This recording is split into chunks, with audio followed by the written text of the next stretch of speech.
لو أنزلنا هذا القرآن على جبل لرأيته خاشعا متصدعا من خشية الله وتلك الأمثال نضربها للناس لعلهم يتفكرون. الحمد لله رب العالمين. صلى الله على نبينا محمد وعلى آله وأصحابه أجمعين. സ്നേഹ ബഹുമാന്യരായ വിശ്വാസി സഹോദരങ്ങളെ, നമ്മളെല്ലാവരും വിശ്വാസികളാണല്ലോ. ഒരു വിശ്വാസിയെ സംബന്ധിച്ച്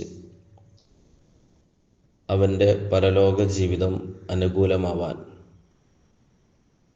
അവൻ നിർവഹിക്കേണ്ട പ്രധാനപ്പെട്ട കാര്യങ്ങളിൽ ഒന്നായി വിശുദ്ധ ഇസ്ലാം പഠിപ്പിക്കുന്നതാണ് പ്രബോധനം നിർവഹിക്കുക. വിശ്വാസിയായവൻ പ്രബോധകനാവുക അല്ലെങ്കിൽ പ്രബോധകയാവുക എന്നുള്ളത്.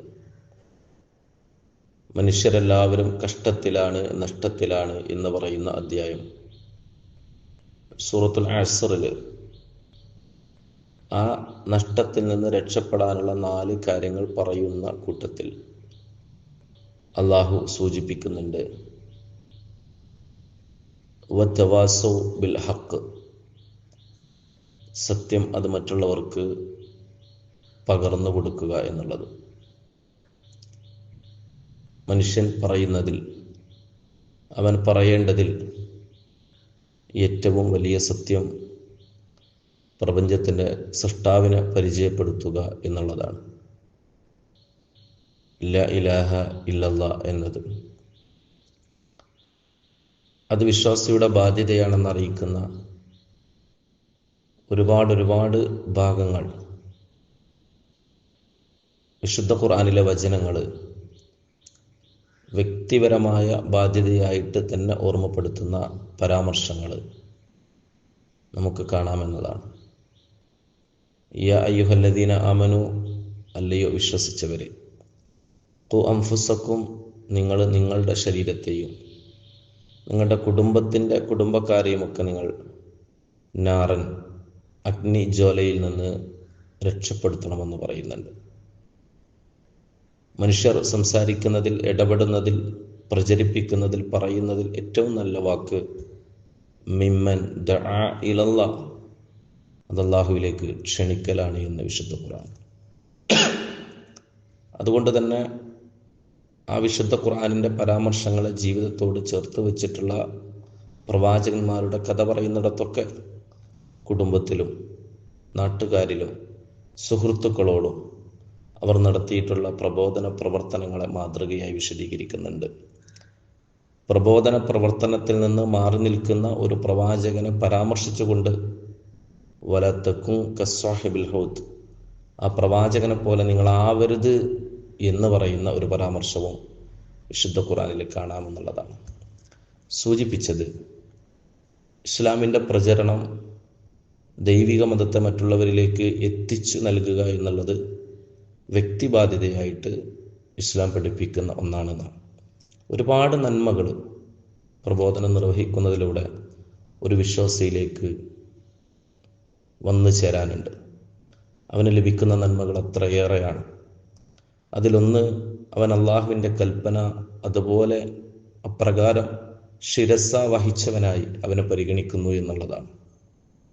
പ്രവാചകൻ സല്ലല്ലാഹു അലൈഹി വസല്ലം പറയുന്നുണ്ട്, ബല്ലിഗൂ അന്നി വലൗ ആയ, എന്നെ തൊട്ട് നിങ്ങൾ ഒരായത്തെങ്കിലും നിങ്ങൾ മറ്റുള്ളവർക്ക് എത്തിച്ചു കൊടുക്കണമെന്നുള്ളത്. ആ പ്രവാചകൻ്റെയും സുന്നത്തിനെ അനുധാവനം ചെയ്ത ഒരു സുന്നത്ത് പ്രേമിയായിട്ട് ആ മനുഷ്യന് മാറാൻ കഴിയുന്ന ഒന്നാണ് പ്രബോധകനാവുക എന്നുള്ളത്. മറ്റൊന്നുള്ളത്, അവൻ്റെ വീടുകളിൽ അവൻ ശേഖരിക്കുന്ന ചുവന്ന വലിയ ഒട്ടകങ്ങളെക്കാൾ വലിയ പ്രതിഫലമായിട്ട് പ്രബോധകനുള്ള പ്രതിഫലത്തെ പറയുന്നുണ്ട്.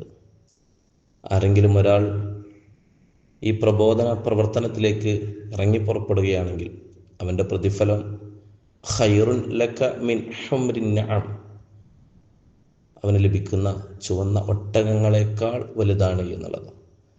മാത്രമല്ല, തൻ്റെ പ്രബോധനത്തിൻ്റെ ഏതെങ്കിലും ഒരു പരാമർശം, ഏതെങ്കിലും ഒരു ഭാഗം അത് കേൾക്കുന്ന ശ്രോതാവിൽ സ്വാധീനം ചെലുത്തിയാൽ അതുമൂലം അവൻ ചെയ്യുന്ന നന്മകളുടെ പ്രതിഫലം കൂടെ അത് പറഞ്ഞു കൊടുത്തവനെ സംബന്ധിച്ചുണ്ട് എന്നുള്ളത് അപരൻ്റെ പ്രതിഫലം കൂടെ തനിക്ക് നേടിയെടുക്കാൻ, അവൻ്റെത് നഷ്ടപ്പെടാതെ തന്നെ നേടിയെടുക്കാനുള്ള അവസരം പ്രബോധനത്തെ നമുക്ക് കാണാം. ഇനി ഒരാൾ മരണപ്പെട്ടു പോയാൽ ആ മരണത്തിന് ശേഷവും അവൻ മയ്യത്താകുന്ന, ബർസഖിലാകുന്ന അവസ്ഥയിലേക്ക് പ്രതിഫലം വന്നു ചേരാനുള്ള ഒരു സുവർണാവസരമായി പ്രബോധനത്തെ നമുക്ക് കാണാം.